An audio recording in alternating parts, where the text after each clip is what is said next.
जय सिया राम। भक्तजनों, हम 64 भाग तक प्रभु श्री रामचरितमानस कथा को सुन चुके हैं। आइए हम 65वें भाग पर प्रभु की कथा सुनाते हैं और तमाम भक्त इस कथा को सुने और दूसरों को भी सुनाएं। जय सिया राम। तीनहि देई बर ब्रह्म सिधाए, हर्षित ते अपने ग्रह आई। मय तनुजा मंदोदरी नामा, परम सुंदरी नारी ललामा। उनको वर देकर ब्रह्मा जी चले गए और वे तीनों भाई हर्षित होकर अपने घर लौट आए। मैदानों की मंदोदरी नाम की कन्या परम सुंदरी और स्त्रियों में शिरोमणि थी। सोई मैं दीन राम नहीं आनी, होई हई जातु धान पति जानी। हर्षित भयउ नारी भली पाई, पुनि दो बंधु बियाहे सिजाई।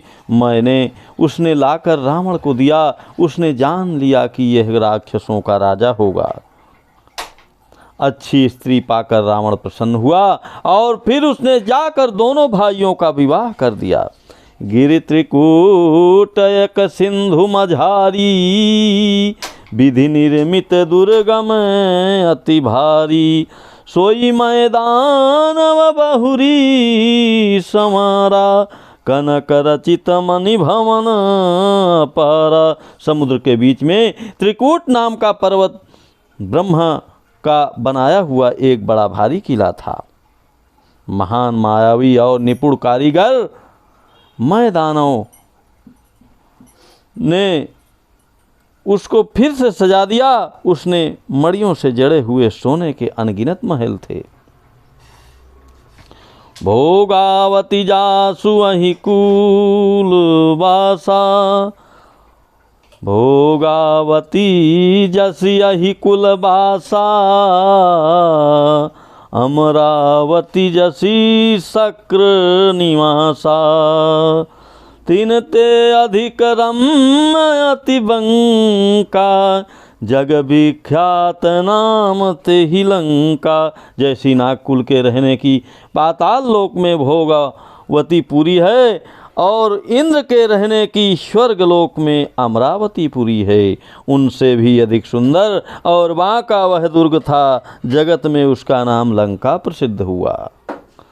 खाई सिंधु गंभीर अति, चारिहु दिशि फिरियाव। कनक कोट मणिखी खचित दृण बरनी न जाई बनाओ। उसने चारों ओर से समुद्र की अत्यंत गहरी खाई घेरे हुए हैं। उस दुर्ग के मड़ियों से जड़ा हुआ सोने का मजबूत परकोटा है, जिसकी कारीगरी का वर्णन नहीं किया जा सकता। हरि प्रेरित जहि कलप जोई, जातु धान पति होई। सूर प्रतापी अतुल बल दल समेत बस सोई। भगवान की प्रेरणा से जिस कल्प में राक्षसों का राजा रावण होता है, वही सूर प्रतापी अतुलित बलवान अपनी सेना सहित उस पुरी में बसता है। रहे तहाँ निशिचर भट भारे, ते सब सुरन समर संघारे। अब तहाँ रही शक्र के प्रेरे, रक्षक कोटि जक्षपति के रे। पहले वह बड़े बड़े योद्धा राक्षस रहते थे। देवताओं ने उन सबको युद्ध में मार डाला। अब इंद्र की प्रेरणा से वह कुबेर के 1 करोड़ रक्षक यक्ष लोग रहते हैं। 10 मुख कतहु खबरिया सिपाही, सेन साजी गढ़ घेरे सिजाई। देखी बिकट भट बड़ी कटकाई, अजच्छ जीव ले गए पराई। रावण को कहीं ऐसी खबर मिली, तब उसने सेना सजाकर किले को जा घेरा। उस बड़े विकट योद्धा और उसकी बड़ी सेना को देखकर यक्ष अपने प्राण लेकर भाग गए। फिर सब नगर दशानन देखा, गयऊ सोच सुख भयऊ विशेखा। सुंदर सहा जय गमय अनुमानी, कीनि तहाँ रावण रजधानी। तब रावण ने घूम फिरकर सारा नगर देखा, उसकी स्थान संबंधी चिंता मिट गई और उसे बहुत ही सुख हुआ। उस पुरी को स्वाभाविक ही सुंदर और बाहर वालों के लिए दुर्गम अनुमान करके रावण ने वहाँ अपनी राजधानी कायम की। जेहि जग सजोग बाटी ग्रह दीन है, सुखी सकल रजनी चर कीन है।